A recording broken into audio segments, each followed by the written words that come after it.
กินแซ่บอยู่ว่าอันสบายดีก่อนทำเป็นคนสบายเนาะเอาสบายดีหมดทุกคนแต่ว่ามื้อนี้ก็มีงานเข้าว่าควันเนาะหีบของศาสนาพุทธเฮาที่ว่าเฮ็ดสุกกสุดปลายโอ้กระทายไปนั่นน่ะเด้มีหลายคนหลายเนาะหลายดอกหลายมื้อนี้เนาะบ่ได้คัดตกปกครองเอากินแซ่บเด้อต้องทำเต็มที่เอายิ้มดีขนาดนี้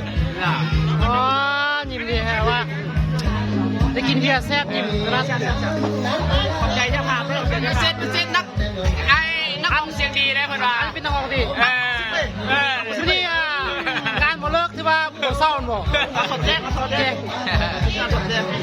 อันนี้แม่น่าเดี๋ยวเอาจะมากินจะมาขี้ส้วมว่ะโอเคจนเลิกงานจนเลิกเมียนตัวเมียนตั้งอันนี้นะโอ้อันนี้ยิ้มตลอดยิ้ม